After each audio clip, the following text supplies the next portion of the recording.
हरिओम प्रिय आत्मन, स्वागत है आपका आज की इस दिव्य आध्यात्मिक यात्रा में। आत्मन, आज हम समझेंगे श्रीमद् भगवद गीता के दूसरे अध्याय का गहन, तात्विक और जीवन को रूपांतरित करने वाला सार तत्व। प्रिय साधक, गीता का दूसरा अध्याय सांख्य योग कहलाता है। इसी अध्याय में पहली बार भगवान श्री कृष्ण अर्जुन से सीधे संवाद करते हैं।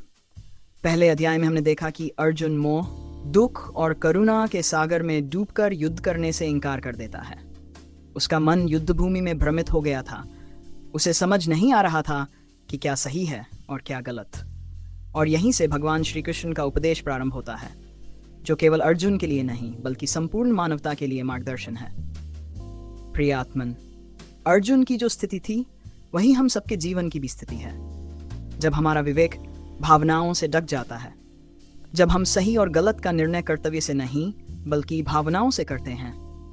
भगवान यहाँ यही सिखाते हैं कि जब जीवन में कोई कठिन निर्णय आए तो हमें अपने कर्तव्य कर्म अर्थात धर्म और आत्मबोध के आधार पर चलना चाहिए, न कि मोह और भय के आधार पर। भगवान मुस्कुराते हुए कहते हैं, क्लैब्यमासम गम पार्थ नैतत्व युपत्यते। हे पार्थ, ये निर्बलता तुम्हारे योग्य नहीं है। फिर भगवान कहते हैं, न त्वेवाहं जातु नासन न त्वनेमे जनाधिपा। अर्थात ऐसा कोई भी काल नहीं जब मैं नहीं था, तुम नहीं थे, या ये सभी राजागण नहीं थे। हम सब सदा से हैं और सदा रहेंगे। भगवान कहते हैं, इन सब के सभी जन्मों और कर्मों को मैं जानता हूं, लेकिन तुम नहीं जानते। यहां भगवान आत्मा के शाश्वत स्वरूप का रहस्य खोलते हैं। आत्मा न जन्म लेती है न मरती है, वह नष्ट नहीं होती, केवल शरीर बदलती है।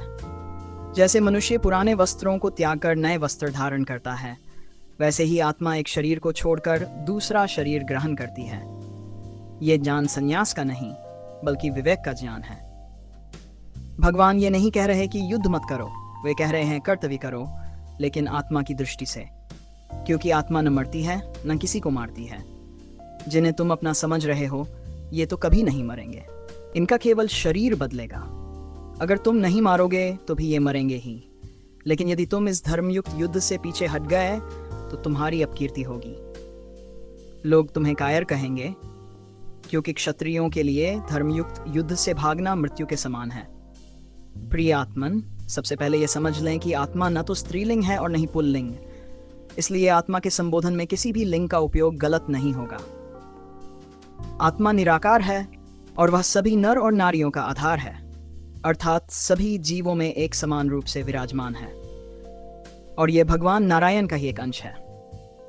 तो श्री गीता के इस भाग में आत्मा का जो ज्ञान है वह केवल दर्शन नहीं बल्कि जीवन जीने की कला है। भगवान कहते हैं, अविनाशी तु तद्विद्धि येन सर्वमिदं ततम्, अर्थात वह आत्मा अविनाशी है जिससे यह संपूर्ण जगत व्याप्त है। इसका अर्थ है, हम ये शरीर नहीं है, न ही ये मन है, हम वह चेतना है जो सबको जानती है, सबको शक्ति देती है। वह अविनाशी है, सबका पालन और रक्षण करने वाली है। यह वही तत्व है जो सुख दुख, जन्म मृत्यु, लाभ हानि से परे है। जब कोई इस ज्ञान को समझ लेता है तो जीवन के उतार चढ़ाव उसे डिगा नहीं सकते, वह अपने कर्तव्य पथ से विचलित नहीं होता। अब भगवान कर्म के रहस्य पर प्रकाश डालते हैं और कहते हैं, कर्मण्येवाधिकारस्ते फलेषु कदाचन, अर्थात तेरा अधिकार केवल कर्म करने में है, फल पर नहीं। ये गीता का सबसे प्रसिद्ध वचन है। भगवान यहाँ बताते हैं, मनुष्य को अपना कर्म करते समय फल की चिंता नहीं करनी चाहिए, क्योंकि जब हम फल से बंध जाते हैं तो हमारे कर्म का पवित्र उद्देश्य खो जाता है। कर्म करो क्योंकि वह तुम्हारा धर्म है, फल की चिंता मत करो क्योंकि वह ईश्वर का क्षेत्र है। इस ज्ञान से मनुष्य भय, चिंता और असफलता की जकड़न से मुक्त हो जाता है। दूसरे अध्याय का अंतिम भाग स्थित प्रज्ञ योग कहलाता है। यहाँ भगवान बताते हैं कि ज्ञानी मनुष्य कैसा होता है।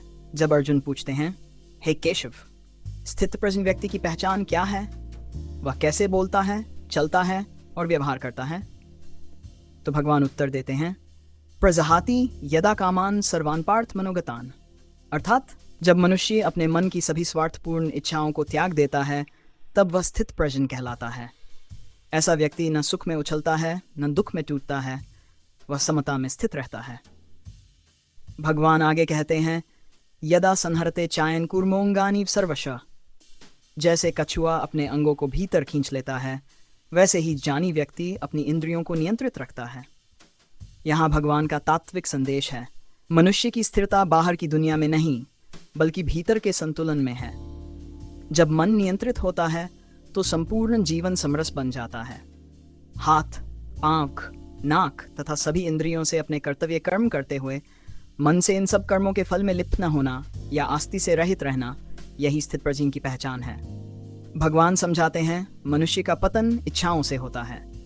ध्यायतो विषयान पुंस संगस्तेषु पजायते संगात संजायते काम कामात क्रोधो उभिजायते। अर्थात जब मनुष्य विषयों का चिंतन करता है तो उससे आसक्ति उत्पन्न होती है, और आसक्ति से इच्छा, इच्छा से क्रोध, क्रोध से भ्रम, और भ्रम से बुद्धि का नाश हो जाता है, और अंततः व्यक्ति का पतन हो जाता है। प्रिय आत्मन, ये मनुष्य की आध्यात्मिक यात्रा का सबसे बड़ा सबक है। जो व्यक्ति अपने मन को साध लेता है वह संसार में रहते हुए भी मुक्त हो जाता है। भगवान अंत में अर्जुन को प्रेरित करते हैं, तिष्ठ युद्धाय कृतनिश्चयम्। हे अर्जुन, उठो, अपने धर्म का पालन करो।